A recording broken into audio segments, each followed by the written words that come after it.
الحمد لله والصلاة والسلام على رسول الله وعلى آله والصحابة وبعد السلام عليكم ورحمة الله وبركاته. Donc nous allons faire court, même si nous n'allons pas prendre le fiqh aujourd'hui, mais plutôt ce qui a trait à Qawa'id al-Ubudiyya, aux règles de l'asservissement. Après 3 semaines de perturbation, on tente de remettre le train sur les rails. Qawa'id al-Ubudiyya, les règles de l'asservissement. Nous sommes toujours dans cette fameuse règle. من وصول العبادة أن الله تعالى يعبد بالحب والخوف والرجاء جميعا وأن عبادته ببعضها دون بعض ضلال. Parmi les fondements de l'adoration, qu'Allah subhanahu wa ta'ala soit adoré avec amour, crainte et espoir. Avec amour, crainte et espoir, les trois sont nécessaires, et l'adoration d'Allah au moyen de certains de ses sentiments au détriment d'autres est un égarement. Et l'adoration d'Allah au moyen de certains de ses sentiments au détriment d'autres est un égarement. Nous avions donc longuement parlé de l'amour. Je résume ici: al-hubbu yanqasimu ila al-hubbu lillah wal-hubbi fillah wa hiya mahabbatu ma yuhibbu Allah wa ila mahabbatin ma'a Allah wa hiya al-mahabbatu ash-shirkiyya allati la tajuz. وكل من أحب شيئا مع الله لا لله ولا من أجله ولا فيه فقد اتخذه ندا من دون الله وهذه هي المحبة الشركية. Nous avions dit qu'en résumé, il y a 3 formes d'amour, 2 qui sont légitimes et une 3e qui, elle, est interdite.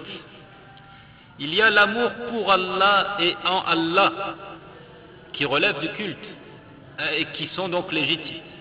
L'amour pour Allah et en Allah, c'est-à-dire d'aimer pour Allah tout ce qui est aimé d'Allah, tout simplement. D'aimer pour Allah tout ce qui est aimé d'Allah. Et puis il y a l'amour avec Allah. Et c'est ça qui est l'amour polythéiste. Quiconque aime avec Allah et non pas pour Allah et en Allah aura pris un associé en dehors d'Allah. Et c'est l'amour qui caractérise les polythéistes arabes. من الناس من يتخذ من دون الله أندادا يحبونهم كحب الله والذين آمنوا أشد حبا لله. طيب, il dit والحب أصل كل عمل من حق وباطل وهو أصل الأعمال الدينية وغيرها. أصل الأعمال الدينية حب الله ورسوله، كما أن أصل الأقوال الدينية تصديق الله ورسوله، فالتصديق بالمحبة هو أصل الإيمان وهو قول وعمل، ومحبة الله تعالى تنقسم أيضا إلى المحبة الواجبة والمحبة المستحبة. L'amour, comme nous l'avons compris, c'est le fondement de toute action. C'est ce qui motive tout mouvement, tout agissement, qu'il soit vrai ou faux. Donc c'est la racine des agissements religieux et autres. L'amour d'Allah et de son messager est donc la motivation première dans l'entreprise d'œuvres cultuelles. L'amour d'Allah et de son messager est la motivation première dans l'entreprise d'œuvres cultuelles. De même, le fondement des propos tenus au sujet de la religion, c'est l'ajout de foi à la parole d'Allah et de son messager. L'amour est donc le fondement de la foi qui est composée de paroles et d'actes. Et l'amour d'Allah subhanahu wa ta'ala se subdivise également en amour obligatoire et en amour surérogatoire. Il y a une portion de cet amour qui est un devoir pour tout un chacun. Il y a une portion de cet amour qui relève de l'œuvre surérogatoire. المحبة الواجبة وهي تقتضي أن يكون الله ورسوله أحب إليه مما سواهما بحيث لا يحب شيئا يبغضه كما قال سبحانه لا تجد قوما يؤمنون بالله واليوم الآخر يودون من حاد الله ورسوله ولو كانوا آباءهم أو أبناءهم أو إخوانهم أو عشيرتهم وذلك يقتضي محبة جميع ما أوجبه الله تعالى كما يقتضي بغض ما حرمه الله تعالى وذلك واجب فيجب على كل مؤمن أن يحب ما أحبه الله ويبغض ما أبغضه الله. L'amour obligatoire, de quoi s'agit-il? Il dit, il s'agit d'aimer Allah et son messager plus que tout autre, de sorte qu'on ne voue aucun amour à une chose détestée et méprisée d'Allah et de son messager. C'est cet élément qui nous permet de comprendre ce qu'on attend de nous ici. De sorte qu'on ne voue aucun amour à une chose détestée, méprisée d'Allah et de son messager. Donc déclarée comme telle à travers la révélation. Comme le dit le Très-Haut, Tabaraka wa Ta'ala, dans le verset 22 du chapitre 58, tu n'en trouveras pas parmi les gens qui croient en Allah et au jour dernier, qui prennent pour amis ceux qui s'opposent à Allah et à son messager, fussent-ils leur père, leur fils, leurs frères ou les gens de leur tribu. Il a prescrit la foi dans leur cœur et il les a aidés de son secours. C'est donc cela l'amour obligatoire, d'aimer ce qui est aimé d'Allah et de son messager et qui implique donc de ne pas vouer quelque forme d'amour à tout ce qui est détesté, méprisé d'Allah et de son messager, sallallahu alayhi wa sallam. Cela implique l'amour de tout ce que Allah a rendu obligatoire. Cela implique l'amour pour tout ce que Allah a prescrit et rendu obligatoire. De même qu'il implique le dégoût pour tout ce que Allah a frappé d'interdit. Et c'est là, encore une fois, un acte obligatoire, un devoir. Tout croyant a le devoir d'aimer ce que Allah aime et de ressentir de la répulsion pour ce que Allah déteste. Sans quoi, ce serait la marque d'une foi affaiblie, et plus encore, ce serait la marque de l'hypocrisie. Al-mahabbatul mustahabba, l'amour d'ordre surérogatoire.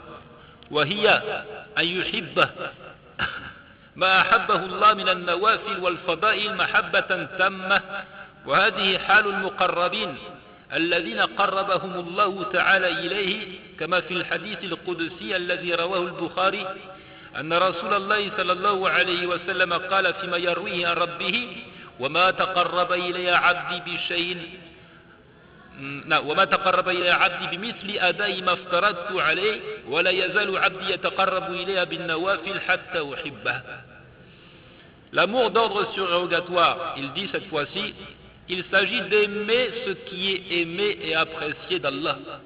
Des œuvres surérogatoires, des œuvres au caractère préférentiel.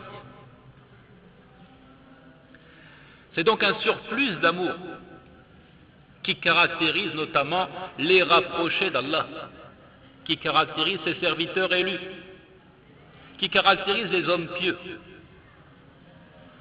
Comme dans le récit transcendant rapporté par Al-Bukhari, Allah dit « Et mon serviteur ne s'est pas rapproché de moi, au moyen d'une œuvre plus aimée de moi que ce que j'ai rendu obligatoire. Et il ne cesse de se rapprocher de moi, au moyen d'œuvres surérogatoires jusqu'à ce que je l'aime. » قال ويجب أن نعرف أنه لا فرق بين الأركان التعبدية من شهادة أن لا إله إلا الله وأن محمدا رسول الله وإقام الصلاة وصوم رمضان وحج البيت من استطاع إليه سبيلا وبين عمارة الدنيا والتي تؤدي إلى إسعاد الناس. فالأركان التعبدية ضرورية للشحن الإيماني حتى نستطيع إعمار الدنيا. أما تقسيم علماء الفقه للأركان إلى عبادات ومعاملات إنما هو تقسيم اصطلاحي فقط، وبالتالي تنقسم محبة الله تعالى إلى محبة العبد لله في الأركان التعبدية وهي خالصة بين العبد وربه، وإلى محبة العبد لله في عمارة الدنيا وهي محبة العبد للعبد. Il ajoute un point ici intéressant, il dit il faut aussi nécessairement rappeler qu'il n'y a pas de différence entre les piliers du culte, par exemple le témoignage de foi, l'établissement de la prière, le jeûne du Ramadan, le pèlerinage, le versement de l'impôt divin, et entre les règles des transactions, ingérant donc la vie sociale entre guillemets des hommes, et qui conduisent donc à son véritable bonheur. Donc d'après lui, pas de différence à faire entre les piliers du culte et les règles des transactions gérant la vie des hommes. Ces piliers du culte sont nécessaires pour recharger la foi et pour nous permettre de peupler la terre et d'y vivre de la meilleure manière qui soit, en véritable serviteur d'Allah, non pas en corrupteur. Quant à la subdivision des règles de la jurisprudence en piliers de l'adoration d'une part, et règles des échanges et des transactions d'autre part, il dit, ça c'est simplement une terminologie qui est propre aux juristes. Mais en réalité, l'amour d'Allah subhanahu wa ta'ala apparaît à travers tout cela. L'amour d'Allah a lieu d'être dans le domaine du culte, tout comme il a lieu d'être également dans le domaine des transactions et des échanges. L'amour d'Allah est donc de deux genres. Il y a l'amour du serviteur pour son Seigneur, et qui est notamment exprimé à travers la réalisation d'œuvres cultuelles, de prières, de jeûnes, d'aumônes. Cet amour, c'est donc purement une liaison établie entre le serviteur et son Seigneur.